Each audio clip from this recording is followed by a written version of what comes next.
Now it's time to work on playing over the A chord, the 4 chord, in the typical Jimmy Rogers slow type tune.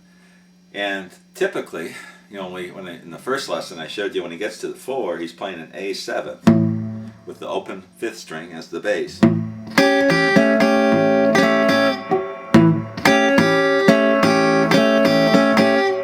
Like that. Now there's a lot of different stuff you could do here, but I'm going to show you a couple ideas that are real common in the Jimmy Rogers tunes that I've listened to and studied. One is something like this. So he's in the 1 chord, and he goes to the 4,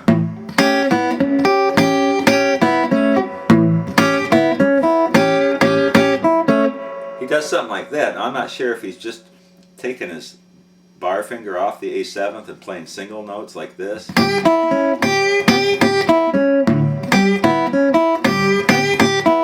or if he's just keeping the whole chord shape.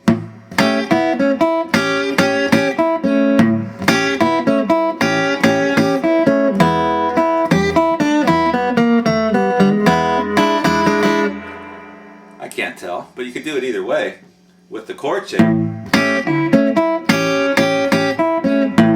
What I'm doing is just keeping the A7th, and I'm pinching the open 5th with the 1st string and getting a little bit of the 2nd string. Then open, 1st string, and then I'm just setting my 1st finger back down in the A7th shape, but making sure I get the 2nd fret of the 2nd string. Whoops. Then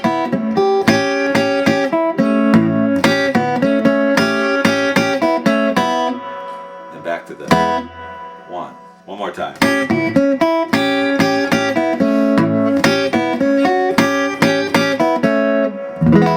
back to the 1. So that's one idea when he's playing over the 4. Now a lot of times you'll hear him do this little bass run in the middle of the 4 chord. So something like this, or exactly like this.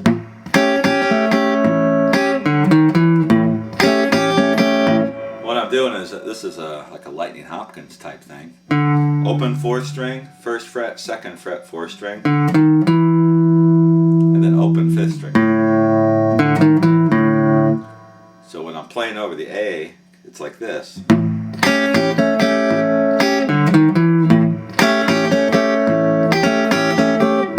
to the 1. In a few songs he plays it really fast, kind of like this.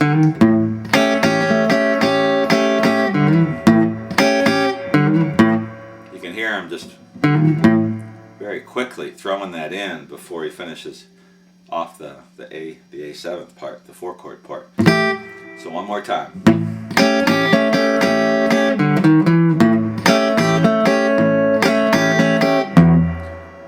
And then another little variation that you hear sometimes with the A7th chord is he does kind of this little walking thing.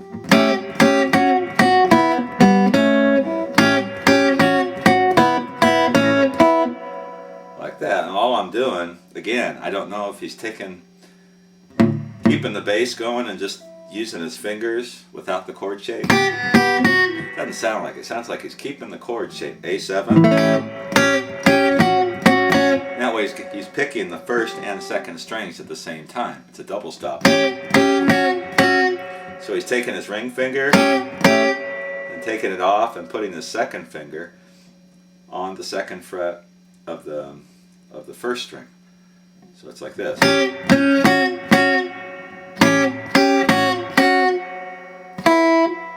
Then he open 1st string, open 2nd string, 2nd fret of the 2nd string. Then it sounds like an open 1st string, back into it, and then back to the 1. So that whole thing.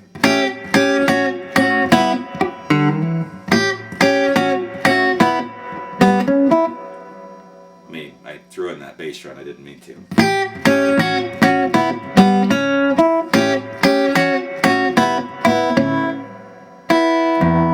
Then back to the 1 chord. So when you're playing the Jimmy Rogers tune and you're playing the 4 chord, you don't just have to play the straight A7.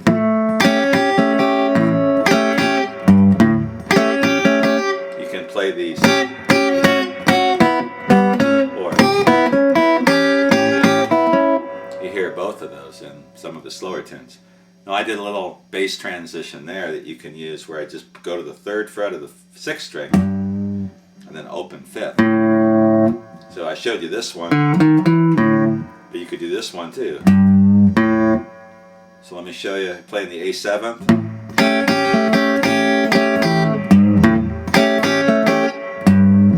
So just bend down and then hit the open A string. That's another way when you're playing the A7th chord to throw something else in, a little extra.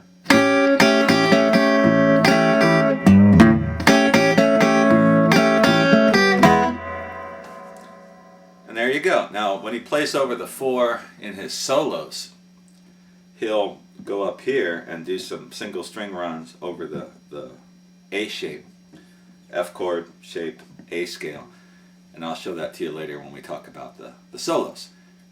The last part of the basic Jimmie Rodgers progression in E is playing over the B7th chord. So the B7th is the 5 chord. And when I listen to his tunes, it doesn't sound like he does a whole lot over that chord. And usually when he gets to the B7th, it's just straight ahead, keeping the bass on the 5th string, 2nd fret, 5th string with the B7 shape. And then strumming with his 1st finger, sometimes raking with his 1st finger, raking up on the strings as he plays the B7th. And I showed you in the turnaround or the introductions video how sometimes he walks into that B7 with an open 5th string and then 1st fret, 2nd fret on the 5th string, and then makes the B7th chord. Now there are some cool things. There's a couple solos that Jimmie Rodgers plays when he uses a chord type lick in the solo when he plays over the 5, and I'll save that and show that to you later when we get to the solos. So let me play a Jimmie Rodgers progression all the way through. This is in the key of E, and in this version I'm going to play as though I were singing, which I'm not going to because I can't sing and play this at the same time. And then I'm going to show you, I'll just show you examples of what we just did over the chords. So put it all together one time. My advice is just listen to a lot of Jimmie Rodgers stuff, the old stuff on chess.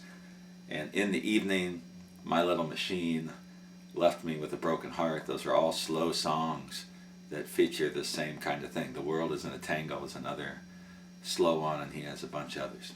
All right, let's take it from the 1.